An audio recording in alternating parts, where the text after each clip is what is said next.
বাবা রিক্সা চালক, বাবা রিক্সা চালায়। বাবার একমাত্র সন্তান, একটাই সন্তান। বাবার বড় স্বপ্ন, বাবা সকালবেলা সন্তানটাকে সুন্দর করে সাজায়া গুছায়া স্কুলে নিয়ে যায়, রিক্সায় করে নিয়ে যায়। প্রাইমারি শেষ করলো, সেকেন্ডারি শেষ করলো, এসএসসিতে ভালো রেজাল্ট করলো।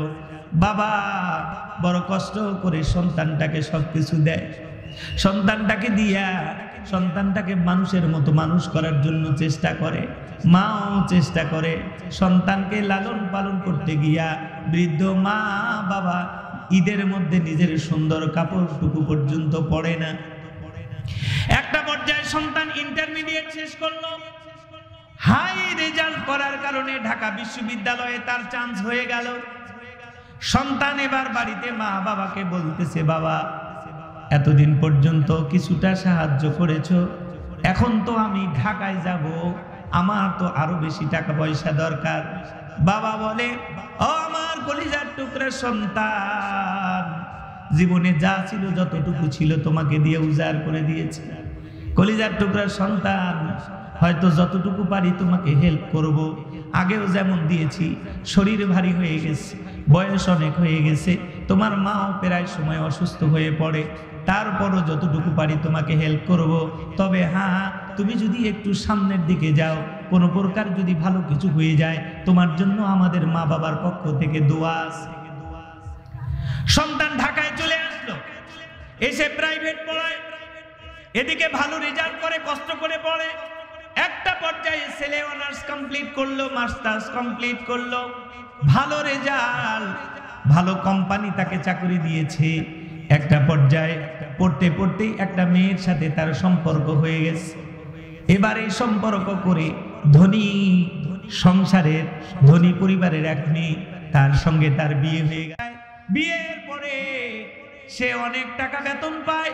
তার শ্বশুরের দেয়া ধানমন্ডি, বসুন্ধরা, গুলশান এলাকায় অনেক জায়গা নিয়ে সে বাড়ি করেছে। এখন বড় বাড়িতে সে থাকে। বছর কা বছর চলে গেছে, মা বাবার সঙ্গে তার কোনো যোগাযোগ নাই। 1 বছর 2 বছর নয়, অনেক বছর শেষ হয়ে গেছে, একটা বারও মা বাবার খোঁজ খবর পর্যন্ত নেয় না। আপনাদের কাছে জিজ্ঞাসা করি, বলেন তো দেখি, এই যুগেও এরকম সন্তান আছে না নাই? মুসলমান ভাইরা আমার, সন্তান মা বাবার সঙ্গে যোগাযোগ করে না, 2 লক্ষ টাকা মাসে ইনকাম করে, কিন্তু মা বাবাকে একটা বারের জন্য ফোন করার সুযোগ হয় না। এভাবে যেতে যেতে একদিন কলিজার টুকরা সন্তানের কথা স্মরণ করে মা স্বামীকে ডেকে বলে, স্বামী ধান, সন্তান তো অনেক বছর হলো ঢাকায় গেছে, একজন লোকের মাধ্যমে খবর পেয়েছে সন্তান গুলশানে থাকে, অনেক বড় প্ল্যান নিয়ে থাকে। মা ডেকে বলে, স্বামী যান, আপনার হাতে ধরি, পায়ে ধরি, কোন দিন যেন দুনিয়ার থেকে বিদায় নিয়ে চলে যাব, একটা বারের জন্য হলেও যান, গিয়া একটু কলিজার টুকরার সন্তানটা দেখতে কেমন হয়েছে দেখে আসে। ঈদ যায়, পরব যায়, সন্তানটা একটা বার অভিমান করে ফোনটা দেয় না।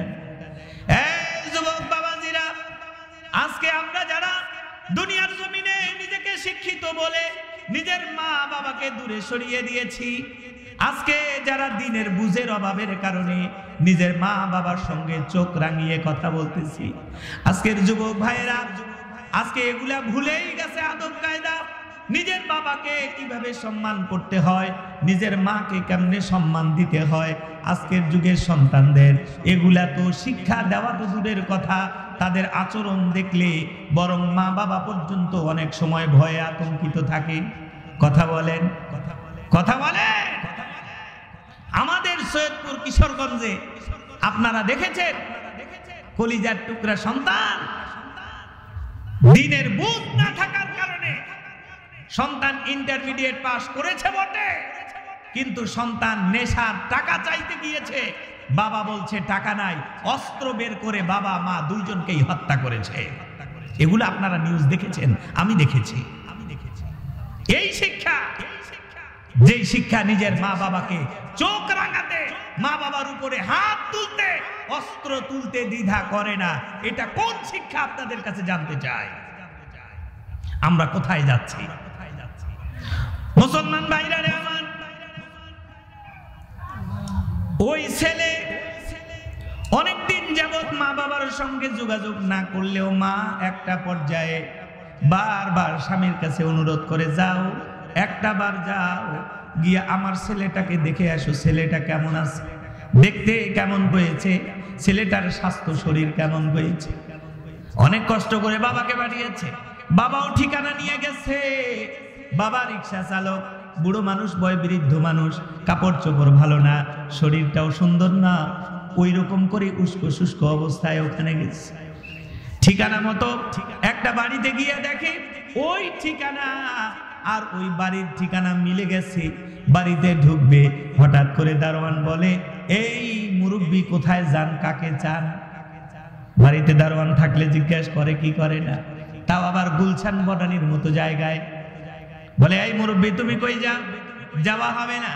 মুরব্বি বলে, বাবা আমি এই বাড়ির মালিক, যে এর নামটা এই। বলে, হ্যাঁ এটা তো ওই মালিক ওই। বলে, তাহলে তার কাছে গিয়ে বলো একটা মুরব্বি আসছে, দেখা করতে চায়। বলছে, ঠিক আছে এখানেই থাকেন, আপনার নাম বলেন, আমি এই নামটা গিয়ে আমার মালিকের কাছ থেকে অনুমতি নিয়ে আসি। মুরব্বির নাম নিয়েছে, নাম নিয়ে বাড়ির ভিতরে গেছে, গিয়া বলে, মালিক একটা বৃদ্ধ লোক আসছে, জোর করে বাড়ির ভিতরে ঢুকতে চায়, আপনার সঙ্গে দেখা করতে চায়। মনে হলো লোকটার কথাবার্তা শুনে আমি বুঝতে পারলাম এই লোকটা বুঝি হয়তো বা আপনার কোনো আত্মীয় হতে পারে। এবার লোকটা বলে, এই তুমি কাউকে, অজানা কাউকে ভেতরে ঢুকতে দিবে না, আমার একটা স্ট্যাটাস আছে, যে কোনো লোক যেন আমার বাড়িতে না ঢোকে, খবরদার আমার অনুমতি ছাড়া এরকম কোনো লোককে ভিতরে ঢুকতে দিবে না। এবার ওই লোকটা বলে, আপনি কি একটু লোকটার পরিচয় শুনবেন নাকি? লোকটা বলে, কি বলেছে বলো? বলে, এই নামে একজন ব্যক্তি এসেছে, সঙ্গে সঙ্গেই সন্তান দাঁড়ায় গেছে, আর বলে, আমার সিসি ক্যামেরাটা কোথায়? ওই ঘরে আছে। ওই ঘরে গিয়া সিসি ক্যামেরা জুম করে দেখে এটা কি। আপনাদের কাছে বলি, বলেন সন্তান বাবাকে চিনতে ভুল করে নাকি? কথা বলেন, ঘুম ধরছে নাকি? একটু জোরে বলেন বাবা। সবাই বলে, লিল্লাহে তাকবীর, নারায়ে তাকবীর। নাই সামনে কয়েকজন পাইছে, মাঝখানে গুলা চুপ, ওই পাশে দুই একটা চ্যাংড়া পাইছে। একটু সবাই বলে, লিল্লাহে তাকবীর। এবার এই পাশ পাইছে, ওই পাশ চুপ আছে। সবাই একসাথে করবেন, লিল্লাহে তাকবীর। না, ঈমানি জজবা আর একটু বেশি লাগবে, আর একটু, না হলে পরে শয়তান এখানে ধোঁকা দিচ্ছে, ঘুম আসার জন্য প্রস্তুত। কথা বলেন ঠিক কি না? একটু সবাই নড়ে চড়ে বলেন, লিল্লাহে তাকবীর। তাও ছোট চলগুলাই চিল্লে আসছে। হ্যাঁ, আমি অনেকদিন আগে একটা ওয়াজে গেছিলাম, তো ওই যে ওয়াজে গেছি, তো এরা ওই এলাকার লোকজন খুব ভালো, তবে ওই এলাকায় কিছু রুলস আছে। রুলসের মধ্যে একটা রুলস হলো, ওনারা ওই এলাকায় যে কোনো বক্তা আলোচনা করতে গেলে ওনাদের আঞ্চলিক ভাষায় কথা বলতে হয়। এখন আমি তো সেই আঞ্চলিকতা জানি না, তো এখন আলোচনা করতে গিয়ে আমি আমার মতো আলোচনা করছি, দেখি লোকজন সবাই চুপচাপ দেখে। এমনি আমি অনেকক্ষণ পরে এই যে আপনাদের সঙ্গে যেমন কথা হচ্ছে, আমি বললাম আপনারা কি আমার কথা বুঝেন? ওরা তাও কিছু কয় না, দুই একজন কয় হ্যাঁ, আর বাকি লোক কিছু কয় না, এমনি তাকায় থাকে। আপনারা দেখবেন অনেক সময় আমাদের এই যে এখন সামনে ভোট আসতেছে, কিছু লোক আছে নতুন নামাজি, কথা বলে, আরে ভোট উপলক্ষে কিছু নামাজি আছে না নাই? এরা দেখবেন ভোটের সময় আসলে মাথায় টুপি, আর ভোট চলে গেলে বছর কা বছরও মসজিদে খুঁজে পাওয়া যায় না। কথা বলে, এরা সুযোগ সন্ধানী। এদের অবস্থাটা কি? এনারা এই যে নতুন মুসল্লি, তো যাকে দেখে তাকে সালাম, মাঝে মাঝে হিন্দুকেও দেয় সালাম। কথা কয় না? আর অবস্থা তো এতটাই করুন, মাঝে মাঝে দেখা যায় জানেন, সালাম দিতে দিতে একটা অভ্যাস হয় কি না, কথা কয় না। আরে সালাম দিতে দিতে অভ্যাস হয় কি না? ভোটের আগের দিন আর 2 দিন বাকি, সরকার কইছে আজ রাত 12টার পরে প্রচারণা চলবে না। এখানে বড় হারে সবাইকে সালাম দিয়ে যাচ্ছে তো যাচ্ছে। এখন রাত 11টা 12টা, শীতের রাত, এরকম কুয়াশা, যাকে দেখেছে ওকে আসসালামু আলাইকুম আসসালামু আলাইকুম আসসালামু আলাইকুম, মানে সালামের এখানে হুড়হুড়ি উঠেছে। কারণ ওই বুঝেছে কাল বা পরশু দিনে ভোট, এই মুহূর্তে সালাম না দিলে তো ভোট দেবে না। কথা বলে এই জন্য সালাম দিতে দিতে একটা পর্যায়ে দেখেছি কি ব্যাপার, এক জায়গায় সালাম দিছি কোনো নড়াচড়া নাই। ও বেচারা কয়েছে সর্বনাশ, এতদিন আমি প্রচার প্রসারণা চালাইলাম, এখনো যদি আমি সালাম দিয়ে সালামের উত্তর না পাই, নির্ঘাত এই এলাকার লোক বুঝি আমার উপরে মন খারাপ করে আছে। গাড়িওয়ালা কয় গাড়ি থামা, আমি একটু নামে দেখতে চাই কে আমার উপরে মন খারাপ। আমি সালাম দিলাম, এত জোরে সালামের উত্তর পেলাম না, মনটা খারাপ নিয়ে বাড়ি যেতে চাই না, একটু দাঁড়া, আমি আরেকবার জোর করে সালাম দিয়া মুসাফা করে দোয়া নিয়ে আসতে চাই। বলে ঠিক আছে স্যার নামেন। যখন নামলো গিয়ে এবার জোরে করে আরেকবার সালাম দিছে, তারপরে উত্তর আসে না। আর একটু সামনে গিয়ে দেখে মানুষ না, কলা গাছ। কথা কয় না। সালাম দিতে দিতে এমন অভ্যাস, মানে মানুষের মতো দেখতে, অন্ধকারে কলা গাছ, এরকম আছে না নাই? আপনারা বুঝতেছেন না মনে হয়? আমাদের অবস্থাও তো তাই। আমরা মুসলমান, আমরা সেজেনালি মুসলমান, কিন্তু আসলে কর্মের ব্যাপারে আপনারা দেখবেন, লক্ষ্য করলে আমরা উল্টা পথে চলতে শুরু করেছি। উল্টা মানে বুঝছেন? দেখবেন অসুস্থ রোগী বিছানায় শুয়ে আছে, কেউ তাকে টাকা দিতে যায় না। লোকটা যেই মারা গেল, গরু জবাই করে মানুষ খিলে। কথা বলে, কথা বলে। হাসপাতালে বাবা শুয়ে আছে, একটা বড় সন্তান, দেখতে যায় না। কিন্তু অবাক করার বিষয় বলে, যেই বাবা মারা গেল অমনি 2-4টা গরু আড়িয়া জবাই করে সবাইকে খাওয়াচ্ছে। কথা বলে। আবার দেখবেন গরিব মানুষ অসুস্থ, মেয়েকে বিয়ে দিতে পারছে না, ওখানে কেউ টাকা দিতে যায় না। বড় লোক মানুষ ওর মেয়েকে বিয়ে দিবে, মানুষ খামের ভিতরে টাকা কে কত বেশি দিতে পারে তার প্রতিযোগিতা করে। আমি আপনাদের কাছে বলি, বড় লোকের মেয়ের বিয়ে হচ্ছে, ওর টাকার দরকার আছে? কিন্তু আপনার এলাকায়, আপনার বাড়ির পাশে এক গরিব মানুষ, তার মেয়ের বিয়ে হয় না, ওখানে 1টা টাকাও দিতে চায় না। আমরা উল্টা বসে হাঁটতেছি। আমাদের বাস্তবতা বড় কঠিন। মসজিদে লোক নাই, মসজিদ বন্ধ করতে হয়, তালা লাগাতে হয়। বাজার 24 ঘন্টা খোলা, বাজারে লোকের অভাব নাই। কথা বলে। তার একটা প্রমাণ এখানে, মাহফিলে লোক নাই, ওইখানে পা রাখার জায়গা নাই মনিহারির দোকানে। কথা বলেন ঠিক কিনা? বাস্তবতা হচ্ছে এটা। আমরা উল্টা পথে হাঁটতে হাঁটতে আমাদের জীবনটাই উল্টা পথে চলতে শুরু করেছে, যার কারণে আজকে মুসলমান নামধারী ঘরের ভিতরে বিদুইন, খ্রিস্টান আর ইহুদি জন্ম নিচ্ছে। কথা বলেন ঠিক কিনা? মুসলমান ভাইরা আমার, এই যুবক ছেলে সিসি ক্যামেরার মধ্যে নিজের বাবার ছবিটা দেখে আটকে উঠেছে, চিন্তায় পড়ে গেছে। আমি এত বড় একটা অফিসার, আমি 5-7 লক্ষ টাকার গাড়ির উপরে চড়ে বেড়াই, আর এই মুহূর্তে ওই গরিব মিসকিন অসহায়ের পোশাক পরে আমার বাবা এসেছে। এই মুহূর্তে যদি আমি আমার বাবার পরিচয়টা ওপেন করে দেই, তাহলে মানুষ জেনে যাবে আমার বাবা। এই যুবক ছেলে সিসি ক্যামেরার মধ্যে নিজের বাবার ছবিটা দেখে আটকে উঠেছে, চিন্তায় পড়ে গেছে। আমি এত বড় একটা অফিসার, আমি 5-7 লক্ষ টাকার গাড়ির উপরে চড়ে বেড়াই, আর এই মুহূর্তে ওই গরিব মিসকিন অসহায়ের পোশাক পরে আমার বাবা এসেছে। এই মুহূর্তে যদি আমি আমার বাবার পরিচয়টা ওপেন করে দেই, তাহলে মানুষ জেনে যাবে আমার বাবা রিক্সা চালক, আমার বাবা গরিব। তাহলে আমার বাবার নামে ভিন্ন রকম মন্তব্য আসবে, আমার রেপুটেশন খারাপ হয়ে যাবে। সন্তান তাড়াতাড়ি পকেট থেকে কসকসে একটা নতুন 500 টাকার নোট বের করেছে, দারোয়ানকে বলেছে, এই দারোয়ান, এই নে 500 টাকা, নিয়ে যা দিয়া বলবি আমি বড্ড ব্যস্ত মানুষ, আমার দেখা করার সময় নাই, তবে হ্যাঁ বারবার একটু বলিস যাতে দেখে শুনে বাড়ি পর্যন্ত চলে যায়। দারোয়ান তাড়াতাড়ি আসে, দরজা খুলে মুরব্বী বাবাজিকে 500 টাকা দিয়ে বলে এখন চলে যান। এবার মুরব্বী বাবাজি বলে, ও দারোয়ান, আমি কোনো ভিক্ষুক নই রে, আমি কোনো হতদরিদ্র মানুষ নই। তুমি যেই লোকটার কাছ থেকে 500 টাকা নিয়েছো, ওই লোকটাকে গিয়ে আমার নামটা বলছো নাকি? কয় হ্যাঁ বলেছি। ওই লোকটা কি তোমাকে কিছু বলে নাই আমার ব্যাপারে? না না, কিছু বলে নাই। আরে পাগল, ও হয়তো বুঝতে পারে নাই। বাবা দারোয়ানকে ডেকে বলে, ও দারোয়ান, যা রে যা, একটু কষ্ট করে গিয়া বল হতভাগা কপাল পোড়া, বাবা এসেছে সন্তানের সঙ্গে আজকে অনেক দিন পরে সাক্ষাতের জন্য। সন্তান একটা কলিজার টুকরা জিনিস, মোহাব্বতের জিনিস।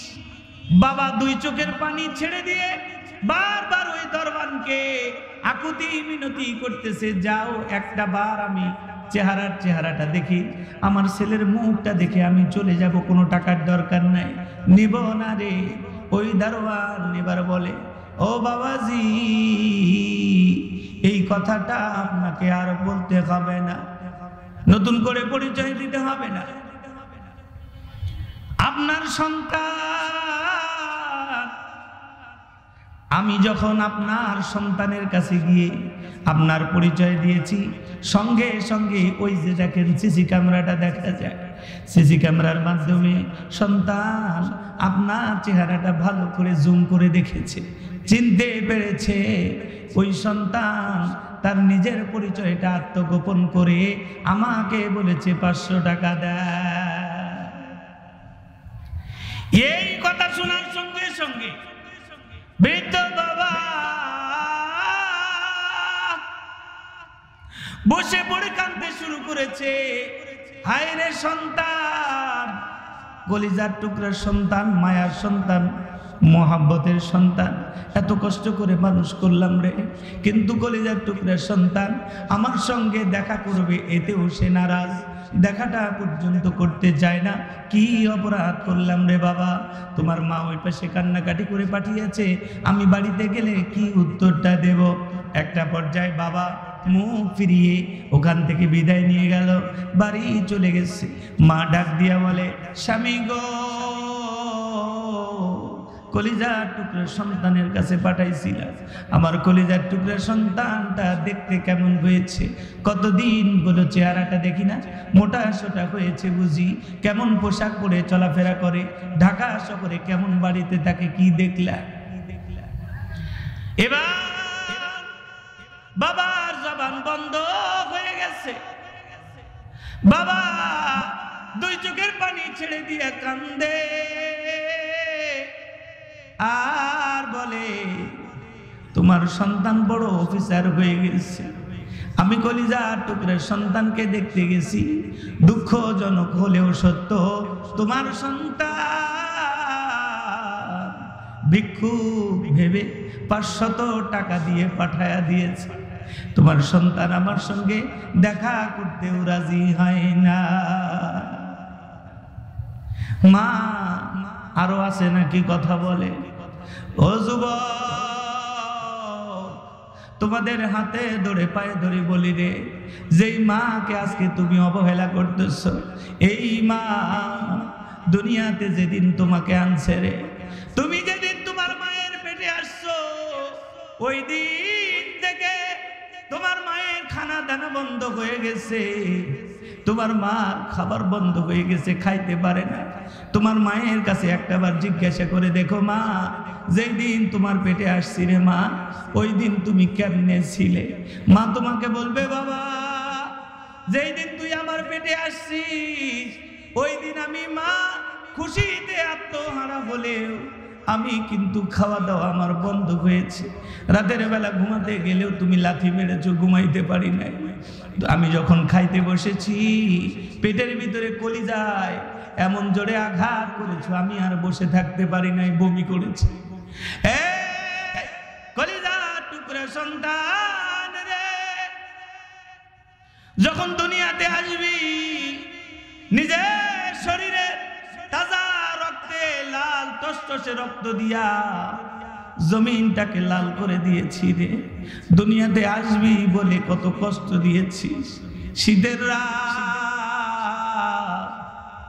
রাতের বেলা সবাই ঘুমায় গেছে, আমার ডান পাশে শুয়ে রাখছি, তোরে পেশাব করে দিয়েছিলি, তোর শরীর ভিজে গেছে, যাতে তোমার কষ্ট না হয় এই জন্য তোমাকে আমি আমার বাম পাশে নিয়েছি, বাম পাশে রাখছি। কিছুক্ষণ পরে শীতের রাত তুমি আবার পেশাব করে দিয়েছো, বাম পাশটা ভিজে গেছে, কাপড় নাই। আমি মা তোমাকে দূরে সরাইয়া দেই নাই, ঘুম হয় নাই, এই জন্য আমি তোমাকে গলা টিপে হত্যা করি নাই রে। আমি আমার বুকে জড়াইয়া দিছি, আমি নিজের আঁচলটা দিয়া তোকে পেঁচাইয়া নিয়েছি। একটা বারের জন্য সবাই তোমার উপরে রাগ করলেও আমি মা একটা বারও তোমার উপরে রাগ করি না। একটা সন্তান আজকে, যেই সন্তান জবান দিয়ে কথা বলে, এই কথাটা শিখতে গিয়া না জানি কতবার বাবার কাছে জিজ্ঞাসা করেছে, বাবা এটা কি? বাবা কতবার এই সন্তানটাকে শিখায়, বাবা এটার নাম গ্লাস, এটার নাম প্লেট, এটার নাম কাপড়, এটা অমুক, এটা অমুক, এটা এমনি করা লাগে, ওটাও এমনি করা লাগে। তারপর সন্তান তুমি বলা শিখেছো। তুমি হাঁটতে শিখতে যখন গেলা, বাবা নিজের আঙ্গুলটা তোমার হাতে বাড়ায়া দিচ্ছে, কলিজার টুকরো সন্তান আয় আয় তোকে হাঁটা শিখাই, তুই হাঁটবি, দুনিয়াতে চলাফেরা করবি। আমি বাবার কলিজাটা ঠান্ডা হয়ে যায়। কথা বলেন ঠিক কি ঠিক না? ও মুসলমান ভাই রে, ওই সন্তান একটু যখন বড় হয়ে যায়, সন্তানকে যখন চোখ রাঙায়া কথা বলে, সন্তান যখন মা বাবার উপরে হাত তুলতে চায়, সন্তান যখন মা বাবার সঙ্গে বেয়াদবি করতে চায়, মা বাবার কলিজাটা ফেটে যায়। মা বাবা ওই সময় চিৎকার করে, দুই চোখের পানি ছেড়ে দিয়ে কান্দে, হায় রে হায়, যে সন্তানের জন্য এত কিছু করলাম, ওই সন্তান বুঝি আজকে আমাকে এই প্রতিদান দিল। কথা বলেন এই যুবক ভাইয়েরা, কথা বলেন ঠিক কি ঠিক না? আজকের যুগের সন্তান দুনিয়ার সব কিছু চিনল, কিন্তু মা বাবাকে চিনে না। কথা বলেন, বন্ধুর মূল্যায়ন করে, বন্ধুকে বড় বড় রেস্টুরেন্টে নিয়ে খাওয়ায়, বাবার জন্য মায়ের জন্য এক হালা ডিম আনার সুযোগ হয় না। কথা বলেন, মিথ্যা বললাম নাকি? এই যুবক ভাইয়েরা, তোমাদের কাছে বলি, তুমি কতবার কত টাকা পয়সা কত জায়গায় তুমি নষ্ট করলে? তোমার মা তোমার কাছে বেশি কিছু চায় না। একটা বার মায়ের কাছে গিয়া বসো, মায়ের মাথায় একটু তেল দিয়ে দাও। বিশ্বনবী বলেন, কোনো একটা কলিজার টুকরা সন্তান যদি মায়ের সেবা করে, বাবার সঙ্গে সুন্দর আচরণ করে, এই আচরণ করে যদি রাতের বেলা একটু যদি ঘুমায়া পড়ে, একটু যদি ঘুমায়া পড়ে, বিশ্বনবী বলেন সঙ্গে সঙ্গে আল্লাহ রাব্বুল আলামিন মা বাবা রাজি হওয়ার কারণে আল্লাহ রাব্বুল আলামিন ৭০,০০০ ফেরেশতা তার জন্য লাগায়া দেন, সারাটা রাত দুআয়ে মাগফিরাত করতে থাকে। সুবহানাল্লাহ। কোন একটা সন্তান যদি নিজের মায়ের দিকে ভালো দৃষ্টিতে, মায়ার দৃষ্টিতে যদি তাকায়, বিশ্ব নবী বলেন, এই যে সন্তান তাকাইলো, তাকানোর মর্যাদা হলো এত বেশি, আল্লাহ তাআলা তাকে হজ্জে মাবরুর করার সওয়াব আল্লাহ তাআলা আমলনামায় লিখে দেন। সুবহানাল্লাহ।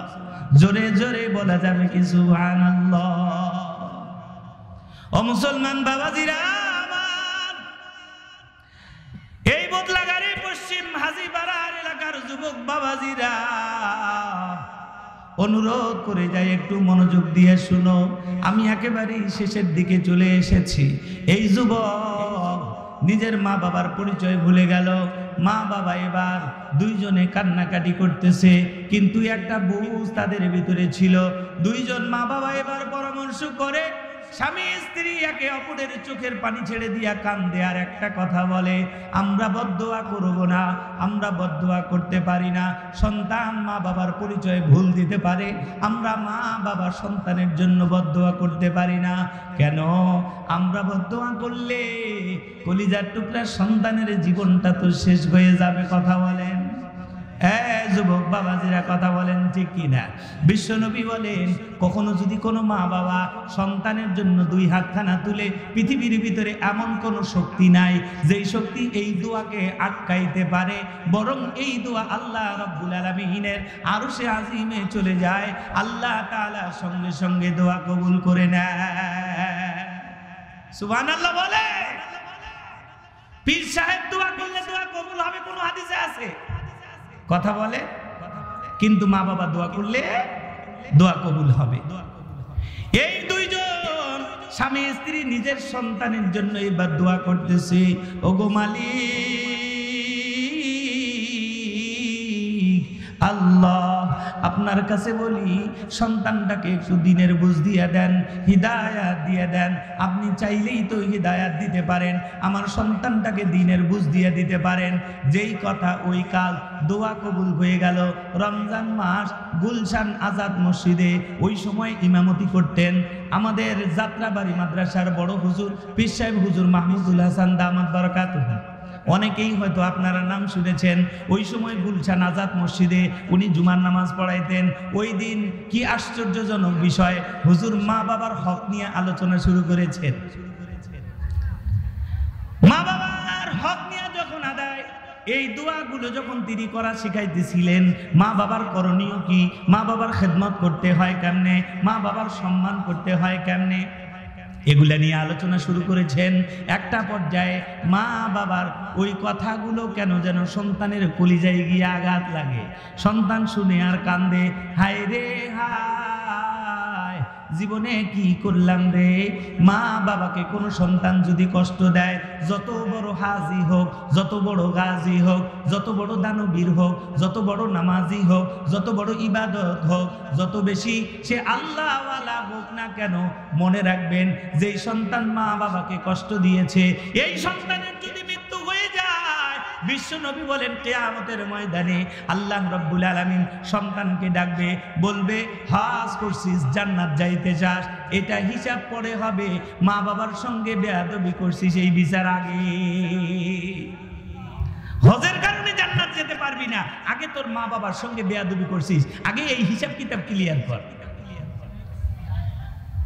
এই কথাগুলো শুনতে শুনতে একটা পর্যায়ে কলিজার টুকরা সন্তান, শিক্ষিত ছেলে বুঝতে পেরেছে আমার ভুল হয়ে গেছে, আমার ভুল হয়ে গেছে। ওই মসজিদের মধ্যে বসে বসে তওবা করতেছে, আল্লাহর কাছে দোয়া করতেছে, মালিক ওগো আল্লাহ, আমাকে একটু সুযোগ দেওয়া যাবে কি? আমি ওই আমার বৃদ্ধ মা বাবাকে একটু দেখতে যাই, একটু সুযোগ দেওয়া যাবে কি? আমি গিয়ে একটু হাত পা ধরে ক্ষমা নিতে যাই। এই যুবক লেখে, সাংবাদিক তার কিতাবের ভিতরে, ওই পেপারের ভিতরে, কলামের ভিতরে উল্লেখ করেছে, সন্তান মসজিদ থেকে বের হয়েছে, দৌড় দিয়া বাড়িতে গেছে, বাড়িতে গিয়া কিছু টাকা নিয়া স্ত্রীর কাছে বলে, ও আমি বাড়ি চললাম, তোমার সঙ্গে আমার পরে কথা হবে, আমি আমার মা বাবার কাছে যেতে চাই, একটু মা বাবাকে দেখতে চাই, না জানি কতদিন হলো আমার মা বাবা কেমনে আছে। বাজারে গেছে টাকা পয়সা নিয়া, ইফতারি কিনছে, রমজান মাস, কাপড় চোপড় কিনছে মা বাবার জন্য, নিয়া সঙ্গে সঙ্গে রওনা করেছে। ওই সময় কুমিল্লায় তার বাড়ি যেতে 2টা নদী পার হতে হতো। রাত এশার তারাবির নামাজ শেষ হয়ে গেছে, রাত তখন 11টা 12টা বাজে, বাসে তাকে নামায় দিয়েছে। নামার পরে এলাকার লোকজনকে জিজ্ঞাসা করে, এত গভীর রাত আমি কি কোথাও রিক্সা পাবো? আমি একটু অমুক গ্রামে যাইতে চাই। সবাই বলে এত গভীর রাত, একটু পরেই মানুষ সাহারি খাবার জন্য উঠবে, যুবক এত রাত্রবেলা রিক্সা কোথায় পাবা? তবে হ্যাঁ, মাঝে মাঝে অমুক স্থানে গ্যারেজের কাছে একটা মুরব্বী লোক পাওয়া যায়, এই লোকটাকে মাঝে মাঝে রিক্সা নিয়ে দেখা যায়, হইতে পারে লোকটা বুঝি ওখানে এখনো আছে, যাও যুবক, গিয়া যদি তুমি একটু যোগাযোগ করে নিতে পারো। ওই যুবক বলে, সঙ্গে সঙ্গেই ওই ইফতারি আর কাপড় চোপড় নিয়ে হাঁটা রওনা করলাম। কিছু দূর গেলাম, গিয়ে দেখি রাস্তার পারে এক মুরব্বী চাদর দিয়ে মুখটা ঢেকে ওখানে বসে আছে। জিজ্ঞাসা করলাম, এই মুরব্বী, আপনি যাবেন নাকি অমুক গ্রাম? কথা বলেন। বলে, আমি অমুক গ্রামে যাব। মুরব্বী একটু মুখটা ঢেকে চোখটা তুলে তাকাইলেন, তাকানোর সঙ্গে সঙ্গেই যেন মুরব্বী আরো বোবা হয়ে গেলেন। এবার এই যুবক বলে, এই মুরব্বি, আমি অমুক গ্রামে যাব, যাবে নাকি? বলে, হ্যাঁ উঠে বসেন, আমি নিয়ে যাব। এবার বলে, কত টাকা নেবেন? এবার ওই মুরব্বি বলে, টাকা পয়সা লাগবে না, আপনি চড়েন, আপনাকে আমি নিয়ে যাব। এই যুবক বলে, না, আমি অনেক দূর থেকে এসেছি, ভালো কাজ করার নিয়ত করে এসেছি, আমি তোমার সঙ্গে ভাড়া ঠিক না করে যাব না। বলো কত টাকা নেবে? মুরব্বি বলে, না, তোমার কাছে আমার টাকার দাম দর করার নাই। এবার মুরব্বির কাছে এই যুবক বলে, মুরব্বি, যতক্ষণ তুমি টাকার কথা বলবে না, তুমি যদি চাও 500, আমি 1000 দেব, তুমি নিয়ে চলো। মুরব্বি এবার দুই চোখের পানি ছেড়ে দিয়া কান্দে। বলেন তো দেখি, যেই বাবা গোটা জীবন সন্তানকে রিকশায় চলায়া স্কুল নিয়ে গেছে, কোনোদিন সন্তানের কাছে ভাড়া নিছে নাকি? কথা বলেন। ওই সন্তান তো আজকে নিজের বাবার গাড়িতে চড়ছে, সন্তান চেনে নাই এটা আমার বাবা, সন্তান বুঝতে পারে নাই। এই জন্য যুবক ডেকে বলে, মুরব্বি, আগে টাকার কথা বলেন। মুরব্বি বলে, বাবা, তুমি রিকশায় চড়ো, তোমার কাছে আমি টাকার কথা বলবো না, তুমি যা দিবা দিবা, তুমি আগে চড়ো, নিয়ে যাই। বাবা সন্তানকে চিনতে ভুল করছে নাকি? কথা বলেন। এই যুবক চিনতে ভুল করছে নাকি? ভুল করে নাই। এমন সময় ওই মুরব্বি সন্তানকে পিছনে রিকশায় চড়ায়া রিকশা চালায়, আর গুনগুন করে একটু ফুপে ফুপে কান্নার আওয়াজ আসে, ফুপে ফুপে একটু কান্নার আওয়াজ আসে। যুবক পিছন থেকে বলে, ও মুরব্বি, গভীর রাত, আপনি কান্দেন কেন? আপনি এত রাত্র বেলা রিকশা কেন চালান? মুরব্বি সামন থেকে নিচু আওয়াজে বলে, বাবা, আমার বাড়িতে একটা খুব অসুস্থ মহিলা আছে, আমার নিজের স্ত্রী, তার চিকিৎসার জন্য রাতের বেলা একটু ভাড়া মারতে হয়। এই যুবক বলে, এটা কেমন সন্তান, যেই সন্তানের বাবা মা এরকম কষ্ট করে, সন্তান খোঁজ খবর নেয় না? কাকে বলতেছে বলেন? কথা কয় না। আরে নিজের বাবাকে বলতেছি। এই বাবার কেমন সন্তান, নিজের বাবা মার খোঁজ খবর নেয় না। সন্তানের কথা শুনে বাবার কলিজায় আরো বেশি আঘাত লেগেছে, বাবা আরো জোরে জোরে কাঁদতে শুরু করেছে। রিকশা চালায় আর বাবা আর ছেলের মধ্যে কথোপকথন চলে। শুনবেন? বলবো? মুসলমান ভাইরা আমার, একটা পর্যায়ে এই ছেলে বাবাকে ডেকে বলে, এখনো তো সে জানে না এটা আমার বাবা। বলতেছে, মুরব্বি, আপনার পরিচয়টা? আমিও তো ওই গ্রামে যাব, আপনার বাড়ি কোথায়? মুরব্বি বলে, বাবা, আমার পরিচয় জানার দরকার নাই, যেইখানে যাবা আমিও ওইখানেই যাব। যেখানে যাবা আমিও ওইখানে যাব। যুবক বলে, কি ব্যাপার, ঘটনাটা কি? একই গ্রামের হলে তো চেনার কথা। এবার পিছন থেকে চাদর টেনে ধরছে, এই মুরব্বি, ভালো করে একটু পরিচয়টা দাও, তোমার নাম কি, পরিচয় কি, গ্রাম কি? আমার গ্রামের ওখানে যদি বাড়ি হয় আমি তো তোমাকে চিনব। তোমার এই দুর্বিষহ অবস্থা, আমি এমনি মনের ভিতরে যন্ত্রণা আর যাতনা নিয়ে আসছি। বাবা এবার সামন থেকে বলে, বাবা, তোমার আবার কিসের যন্ত্রণা, তোমার আবার কিসের যাতনা, তোমার আবার মনের ভিতরে কিসের কষ্ট? আমি তো দেখতেছি সুন্দর জামা পরে তুমি এসেছো, বড় শিক্ষিত মনে হয়, তোমার মনের ভিতরে আবার কি জ্বালা? এবার যুবক দুই চোখের পানি ছেড়ে দিয়া কাঁদতেছে আর বলতেছে, মুরব্বি, আপনার কাছে বলি গো, আমার একটা বৃদ্ধ বাবা আছে। এই বৃদ্ধ বাবা কিছুদিন আগে আমার এলাকায় গেছিল, আমি তাকে তাড়াইয়া দিছি, সাক্ষাৎ পর্যন্ত করি নাই। আজকে আমি তওবা করেছি, আমি আবার বাবার পা ধরে একটু মাপ নেওয়ার জন্য যাইতে চাই। এবার বাবা আরো জোরে কাঁদে। সন্তান ভালো হয়ে গেছে, সন্তানের কাছে বাবা কিছু চায় না। সন্তান যদি ভালো হয়, সন্তান যদি ভালোভাবে চলে, তাহলেই তো বাবা মা খুশি। কথা বলেন, কথা বলেন ঠিক কিনা? বাবা মা কখনো কি সন্তানের কাছে টাকা পয়সা চায়? না না, মা বাবা চায় সন্তানটা ভালো হয়ে যাক, সন্তানটা ভালো থাক। একটা পর্যায়ে যুবক বাবার কাছে এই কথা বলতেছে, বাবা আরো জোরে জোরে কান্না শুরু করেছে। একটা পর্যায়ে ওই বাবা আর নিজেকে সামলাইতে পারে নাই, একটা পর্যায়ে রিক্সা দাঁড় করায়া দিয়া দাঁড়ায় গেছে আর বলে, বাবা তুমি আমার পরিচয় জানতে চাচ্ছিলে, এই দেখো আমি তোমার অধম বাবা। ছেলে লাফ দিয়ে পড়ছে, ও বাবা ভুল করে ফেলেছি। দুই চোখের পানি ছেড়ে দিয়ে কান্দে আর বলে, বাবা পা ধরে ক্ষমা চাইতেছি, বাবা আমি বড্ড ভুল করেছি, মাফ করে দাও, ক্ষমা করে দাও। বাবা তাড়াতাড়ি করে বুকে টেনে নিয়েছে আর বলেছে, বাবা আয় আমার কলিজায় আয়, তোর জায়গা পায়ের কাছে নয় রে। আমরা কোনোদিন তোর জন্য বদদোয়া করি নাই, তুই আমাদের ভুলে যাইতে পারিস, আমরা কোনোদিন তোকে ভুলে যাই নাই।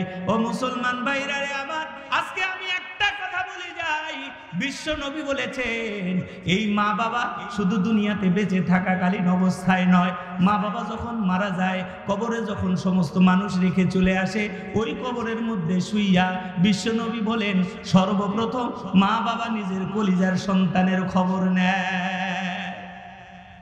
কেউ জানে না, কেউ জানে না। একটি হাদিসের মধ্যে আসছে বিশ্ব নবী বলেন কবরের ভিতরে যখন শাস্তি হয়, ওই মা বাবা আল্লাহর কাছে দোয়া করে, মালিক জীবনের যত ইনকাম করেছি সন্তানকে দিয়ে আসছি, জীবনে যা ছিল সব তো সন্তানকে দিলাম, নিজের জীবন যৌবনটাও তো সন্তানকে দিলাম, নিজের জীবনের রিটায়ার্ডের টাকাগুলাও তো সন্তানকে দিলাম, যা ইনকাম করছি সব দিছি, খালি হাতে আসলাম। ওগো মালিক জানি না আমার সন্তানটা একটা বারও আমার জন্য দোয়া করে কিনা। আর রূহ নামক কিতাবের ভিতরে আসছে, আর রূহ নামক কিতাবের ভিতরে আসছে আল্লামা হাসানে বসরি রহমাতুল্লাহি আলাইহি লিখেছেন, উনি একদিন একটা কবরস্থানের পাশ দিয়ে যাচ্ছিলেন, হঠাৎ দেখেন একটা কবরের ভিতরে একটা লোক হালকা, তার কবরের ভিতরে কেমন যেন অন্ধকার, লোকটার কবরে শাস্তি হইতেছে না, কিন্তু কেমন যেন লোকটা একটু মন খারাপ করে বসে আছেন। আল্লাহর ওলি ডেকে বলেন, এই ভাই আমি জানি আপনি দুনিয়াতে বড় নামাজি ছিলেন, আপনি বড় ইবাদত গুজার ছিলেন, মন খারাপ কেন, কবরের এই দুরবস্থা কেন? লোকটা ডেকে বলে, আল্লাহর ওলি আপনার কাছে অনুরোধ করি, আমার একটা ছেলেকে আমি রেখে আসছি, আমার জীবনের সব কিছু তাকে দিয়ে আসছি, আমি যতটুকু ইবাদত করছি অতটুকুই নিয়ে তো এখানে আসছি, সন্তান রেখে আসলাম, সন্তান একটা বারো আমার জন্য দোয়া করে না, সন্তান নামাজ পড়ে না, সন্তান কোনো দান সদকা করে না, যা করেছি এখানে আসছি, আমার মনটা খারাপ। এর কারণ হলো আমার পাশেই একটা কবর শুয়ে আছে, এই লোকটাও দুনিয়ার জমিনে ছিল, লোকটা নামাজি ছিল না, লোকটা রোজাদার ছিল না, লোকটা বড় দানবীর ছিল না, কিন্তু অবাক করার বিষয় হলো এই লোকটা যখন মারা যাবে সন্তানকে মাদ্রাসায় দিয়ে আসছে, সন্তানকে কোরআনের হাফেজ বানাবার কথা বলে আসছে, বাড়িতে একটা মসজিদ বানায়া দিছে, বাড়িতে তার টাকা দিয়ে একটা মাদ্রাসা বানানো হয়েছে। লোকটা নিজে নামাজি ছিল না, কিন্তু আজকে আল্লাহ রব্বুল আলামিন তার কিছু সাদকায়ে জারিয়া থাকার কারণে আল্লাহ তাআলা তার কবরখানাকে আমার চাইতে উন্নত করে দিয়েছে। সুবহানাল্লাহ বলে। আমরা অনেকেই মনে করি মাদ্রাসা মসজিদ এগুলা বুঝি আমাদের এলাকায় একটা ঝামেলা, কথা বলে বর্তমান সময়ের মানুষ এগুলা মনে করে কি না, কিন্তু আমরা মনে করছি, বাস্তবতা জানি না। কেন? একটা কোরআনের হাফেজ, একটা ছোট্ট সন্তান যেটার এখনো কোনো গুনাহ লেখা শুরু হয় নাই, সারাটা দিন মাদ্রাসায় কোরআন পড়ে, সারাটা দিন যে ওখানে কোরআন হাদিস শিখতেছে, এই সন্তানের মর্যাদা আল্লাহ পাক এত বেশি দিয়েছেন, এত বেশি দিয়েছেন, সে যেই দিক দিয়ে হাঁটে এই সন্তানের পায়ের নিচে আল্লাহর নূরের রহমতের ফেরেশতারা তাদের পরগুলাকে বিছায়া দেয়। সুবহানাল্লাহ। সন্তানের দাম কত হতে পারে? আবার মজার বিষয় কি জানেন, এই সন্তানটা যখন কোনো কবরের পাশ দিয়ে যায় আল্লাহ পাক খুশি হইয়া এই কোরআনওয়ালা নিষ্পাপ সন্তানের বদৌলতে ওই কবরের আযাব 40 দিন পর্যন্ত আল্লাহ মাফ করে দেন। সুবহানাল্লাহ বলেন, সুবহানাল্লাহ। কত দাম এই সন্তানের। যদি আপনার আমার এলাকায় একটা মাদ্রাসা হয়, এটা কি আমাদের জন্য কল্যাণকর না অকল্যাণকর? কথা বলেন। আমি আমার উস্তাদের কাছে শুনেছি, কিয়ামতের ময়দানে যেই দিন একটা কোরআনের হাফেজ বিনা হিসেবে জান্নাতে যাওয়ার জন্য প্রস্তুত হয়ে যাবে, রওনা করবে, এমন সময় হঠাৎ করে পিছন থেকে কিছু লোক তাকে টেনে ধরবে, এই হাফেজ সাহেব, একা একা জান্নাতে যাও, কি কারণে যাও? আমাদের দিকে একটু তাকায়া যাও। কোরআনের হাফেজ সাহেব পিছনের দিকে তাকাবে, দেখে কিছু লোক তাকে ইশারা করতেছে। হাফেজ সাহেব দাঁড় হয়ে যাবে, আল্লাহ পাক হাফেজ সাহেবকে দাঁড় করাবেন, জিজ্ঞাসা করবেন, হাফেজ সাহেব তোমার ব্যাপারে এরা কি অভিযোগ করে একটু শুনে নাও। এবার কোরআনের হাফেজ সাহেব বলবে, আল্লাহ, এরা আমার নিজের মাও নয়, এরা আমার বাবা নয়, এরা আমার আত্মীয় স্বজন নয়। আল্লাহ বলবেন, তাহলে এরা কারা? এরা বলবে, আল্লাহ, এই কোরআনের হাফেজ সাহেব হাফেজ হওয়ার কারণে আজকে জান্নাতে যায়। হাফেজ তো নিজে নিজে হয় নাই, আমার বাড়িতে লজিং খায়া হাফেজ হয়েছে। কথা কয় না? আমার বাড়িতে লজিং খাইছে, আমি নিজে কষ্ট করে তাকে খাওয়াইছি। ওগো আল্লাহ, এই হাফেজ সাহেব যদি আজকে বিনা হিসেবে জান্নাতে যায়, আমার কারণেই তো কোরআনের হাফেজ হয়েছে, আমার বাড়িতে থাকার কারণেই তো কোরআনের হাফেজ হয়েছে। ওগো আল্লাহ, কাজেই আমিও এই বিনিময়ে আপনার কাছে কিছু চাই। আল্লাহ বলবেন, ঠিক আছে, তোমার কি সমস্যা? উনি বলবেন, আল্লাহ, উনি তো লজিং খাওয়াইছে, ওই ছেলেটা যেই মাদ্রাসায় পড়ছে ওই মাদ্রাসার টিনগুলো তো আমি দিছি। কথা কয় না? টিনগুলো তো আমি দিচ্ছি। আল্লাহ বলবেন, হয় নাকি? ওই ছাত্র বলবে, হ্যাঁ, ইনি তো মাদ্রাসায় টিন দিছে, যার কারণেই তো ওখানে রুম হয়েছে, আমার ওখানে থাকার সুযোগ হয়েছে, আমি ওখানে পড়ার সুযোগ পেয়েছি। কথা বলেন ঠিক কি ঠিক না? আল্লাহ বলবেন, তুমি কি চাও? এবার এই লোক বলবে, আল্লাহ, আমি টিন দিয়েছি, কাজেই সে যদি জান্নাতে যায়, আল্লাহ, আমিও তো এখান থেকে কিছু পাবার আশা রাখি। আল্লাহ বলবেন, তাই নাকি? এরপরে জিজ্ঞাসা করবে আর একজন, এই তুমি কি চাও, তোমার কি অভিযোগ? এই লোকটা ডেকে বলবে, আল্লাহ, এই যে হাফেজ সাহেব আজকে বিনা হিসাবে জান্নাতের দিকে যায়, উনি যেই হাফেজ সাহেবের কাছে পড়ছে, যেই মাদ্রাসায় পড়ছে, এই মাদ্রাসায় সে যে পড়াশোনা করছে, আমি আমার কষ্টের টাকা থেকে প্রত্যেক মাসে 500 টাকা করে চাঁদা দিছি, যার কারণে হাফেজ সাহেবের বেতন হয়েছে, যার কারণেই তো মাদ্রাসা চলছে। কথা বলেন ঠিক কিনা? এরকম দাবিদার আছে না নাই? সবাই যখন ধরে বসবে, আল্লাহ বলবেন, আজকে আমি দয়াবান, আজকে আমি বড় রহমান, আমি তো গফুর, আমি তো সাত্তারুল উয়ুব, আমি তো গফফারুজ যুনুব। ও হাফেজ সাহেব, আপনি একা জান্নাতে গেলে তো হবে না, এরাও আপনার কোরআন শেখার কাজে সহযোগিতা করেছে, কাজেই এরা আপনার সহযোগিতা করে নাই, এরা আমার কোরআনের সহযোগিতা করছে, এরা আপনাকে খাওয়ায় নাই, বরং দিন জিন্দা করার জন্য এরা সহযোগিতা করছে। আপনি যদি জান্নাতে যান, আমি আল্লাহ ঘোষণা দিলাম, এদের সবাইকে সঙ্গে নিয়ে জান্নাতে চলে যান। সুবহানাল্লাহ বলে। আমরা সবাই এই কাতারে থাকতে চাই তো ইনশাআল্লাহ? আল্লাহ রাসূল বলেছেন, কুন মুআল্লিমান, হয় তুমি এইখানে নিজেই তুমি কি হও, মুআল্লিম হও, আও মুতাআল্লিমান, অথবা তুমি মুতাআল্লিম হও, আও মুহিব্বান, অথবা তুমি মুহিব্বান হও, আও মুস্তাঈনান, অথবা মুস্তাঈন হও। এই চারটা শব্দের কি অর্থ? আল্লাহ রাসূল মুসলিম শরীফের হাদিস বলছি, আমার বানানো কথা বলছি না মুসলমান। বিশ্বনবী বলেছেন, হয় তুমি কোরআন নিজে শিখো, আর না হয় তুমি কোরআন শেখাও, আর না হয় যদি দুটাই সম্ভব না হয় তাহলে এদের মোহাব্বতকারী হও, যারা পড়ছে এদেরকে ভালোবাসো, নিজের জান মালের চাইতে বেশি ভালোবাসো, আর যদি এতটুকুও যদি কমতি হয়ে যায় কমপক্ষে তাদের সহযোগিতাকারী হও। যদি এই চারটার কোনো একটার মধ্যে না থাকো, আল্লাহ রাসূল বলেছেন, আমি চাই তুমি এই চারটার কোনো একটার মধ্যে থাকিও না, অবশ্যই চারটার মধ্যে তুমি নিজের নামটা লেখায় আনিয়া জান্নাতের মালিক হয়ে যাও। সুবহানাল্লাহ বলে। সম্মানিত হাজিরিন, আমি একেবারেই আলোচনার শেষ পর্যায়ে এসেছি।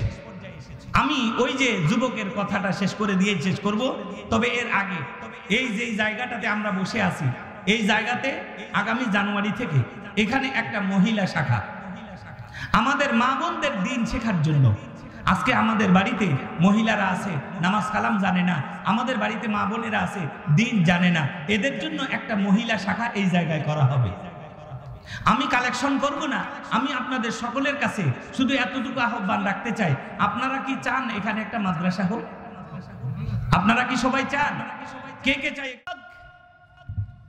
গভীর রাত নিজের বাবার পা ধরে কাঁদতে শুরু করেছে আর বলে, বাবা জীবনে অনেক কিছু শিখলাম বাবা, কিন্তু মা বাবার গুরুত্ব আমি শিখতে পারি নাই। ও বাবা, জীবনে অনেক কিছু শিখাইছেন গো বাবা, কিন্তু আপনি আমাকে দিন শিখান নাই।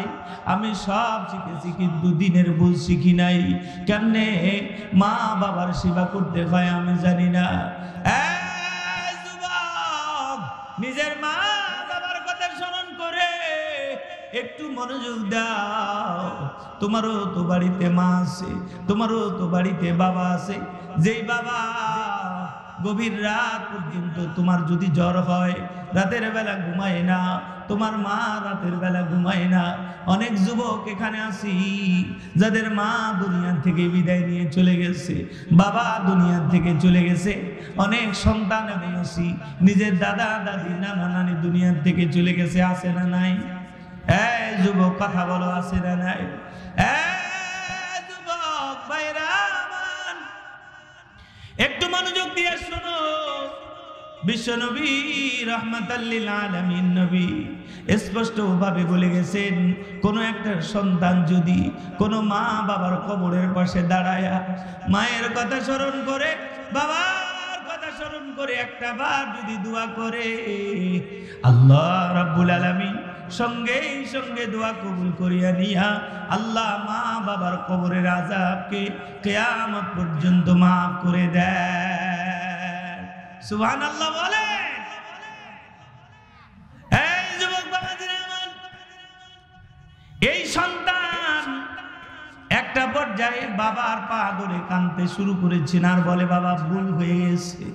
বাবা বলে, সন্তান তুমি তোমার ভুলটা বুঝতে পেরেছো, আমাদের জন্য আর কিছুর দরকার নাই, কাজেই তোমার কাছে চাওয়া, আসো আমার কলিজায় লাগো।